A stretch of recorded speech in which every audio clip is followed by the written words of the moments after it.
Hey everybody, this is Ed and Bry. We're trying a video review for Marvel vs. Capcom 3 right now. It's the Fate of Two Worlds, so we decide, hey, why not the Fate of Two Friends, giving you a proper review of this game. Now, it's the third installment of, it's long awaited. There's so many fans of the second one that it's probably going to be really divisive whether you like it or hate it, because there were people who just played the hell out of the second one and got incredibly good with each and every character and just practiced it in an arcade all the time. So those people, you probably won't like it because they've changed the game that you already thought was perfect to begin with. But for normal people, you'll enjoy it. I definitely recommend buying it or at least playing it at a friend's house. It's a solid fighting game. It borrows more from Street Fighter 4, but as the combo system from Tatsunoko versus Capcom, which makes it easier to pick up for your average player.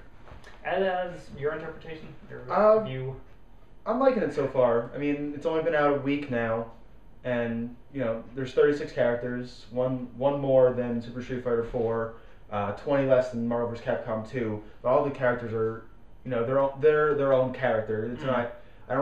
I'm not dealing with several Ryus and, like, you know, 8 Zangiefs, and I mean, Zangief is the only character who played like Zangief, but exactly, putting 40-something characters in a game when most of them are just watered-down clones of the other ones. Exactly, you know, you had Strider and you had Strider's boy. I forget what his name was, but it's still there. Strider's boy was what he was called. They didn't have time to give him a name. They invented him purely for that game. Yeah. Anyway, each character has their own individual moves, and it's worth playing each and every one because they've actually scripted out, voice acted every single character. It's actually very clever and witty. Deadpool is hilarious. I recommend playing Deadpool just to see the words and the scripts that come out of his and his level 3 combo, ultra combo. He actually hits you with his life bar. It's hilarious. So and then he hits you with the ultra combo, the ultra bar too.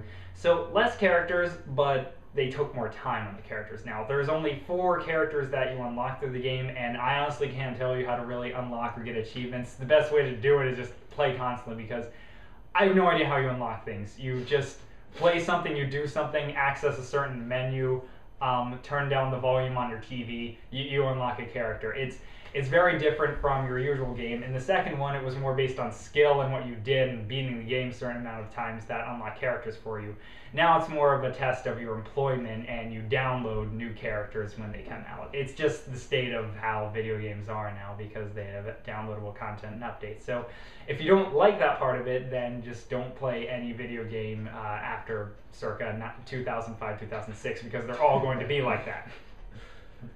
So Ed, what's your opinion on the single player? Single player is fun. It's about 6 stages, which for a game like this is relatively fine, considering that it's only one round, but you're facing 3 different characters at the same time. You know, I like the inclusion of Asgard, of the Shield flying base, of the Tri-Cell Laboratory from Resident Evil 5. Yeah, there's a lot going on in the background. Yeah, there's a lot going on in the backgrounds of all the stages. Like, you know, Daily Bugle, there's a parade going on, there's a big Spider-Man balloon, and there's a big Cerebot balloon, which looks like he's giving it to Spider-Man. True, that as you is pointed out very the other night. suspicious. Yes, that's what my mind goes to. Yeah, and you know, Tri-Cell Laboratory has a bunch of liquors from Resident Evil 2, and Asgard has a mighty bird in the background.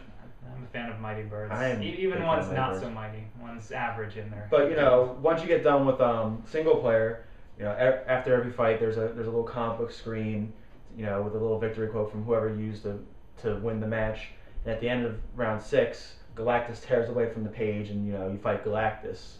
And Galactus's fight involves his 2 heralds, which could either be Doctor Doom or Wesker or Akuma or Taskmaster if you unlocked them already. Just a silver version. Yeah, it's a silver version of one of the 4 powerful characters in the game. And eventually another one gets brought in, and they both share the same life bar. So it's kind of like if you can back them both up into a corner, it's easy to do and take care of. But the actual fight with Galactus is ridiculous because he'll just hit you with a 75 hit combo, and it'll just wipe out your entire team. Kill your grandma. Yeah, it's pretty ridiculous. Just hit the left trigger a lot and build up your super bars. Yeah. Do with that. Versus is pretty run of the mill. It's just with offline play, you just have versus. You play with a friend in the room. If you don't have a friend in the room, then you play a different game because It's a fighting game. It's essentially what you do with it. It's perfect. It's exactly what it needs to be. It's you choose your character, you fight it out. Every once in a while, the more skilled person wins. That's essentially it. You can pretty much decide what's going to be like before even buying the game. It's quality though. The only issue is now in the realm of you need to have a strong online multiplayer play with any video game that comes out now, and Capcom really kind of dropped the ball with this because if I may interject for a minute, they kind of dropped the ball at Super Street Fighter 4 as well. Yeah, it's a perpetual downhill slope. They don't know what to do with it because you really only have, again, it's just versus. All you can do is just single player versus. There's no tournament mode. There's no method of I don't know. I can't really conceive anything differently that you do, but they could have at least tried. They're the video game developers. The other issue is there's only two different ways to play people. There's player match and rank match, which are exactly the same thing, except one gives you just a superficial title and rank with a lot of onomatopoeia and flashy words blasting out at you. It's also, you cannot, if you really want to actually play a ranked match on Xbox Live, don't have any specifications because it will boot you every single time. You have to just choose any country, any language, any rank. I find myself fighting people from Japan all the time. It's not too big of a surprise there. But it's really the only other way to play people is to do the group setting, which is a good idea in theory because you get a large group of people together. They all play each other. It's kind of like a tournament mode, but usually the fun of playing with a group of people is you get to see them fight. What you get are, say, Bryant, we're playing Ed Rue. You are given 2 ID cards of the person that jumble around and kind of fight each other as menacing ID cards supposedly do. You don't really know how the progress is going except for just 2 life bars that are given to you, which really it's just the equivalency of watching a friend of yours drink Tang. One glass of Tang is getting drank more than the other. I suppose that it will empty before the other. I really can't say why it's getting drank more than the other because the only indication of that is these 2 ID cards are vibrating. As it should. So I'm sure they're having a great time drinking their Tang. I know I would be. I can't partake in it because I'm watching the fight right now. So versus good. It's exactly as you'd expect it to be, just person-to-person, online multiplayer. Kind of disappointing. So all in all, I would say, despite the dropping the ball on online multiplayer, you're buying what you're going to get. If you like the first 2 games, you'll definitely like this game. If you've never played them before, probably play it at a friend's house or wait a bit till the price goes down or something of that like. But all in all, it's really fun. The characters are really great. It's an incredible blast. Just... you really don't need to play it on Xbox Live.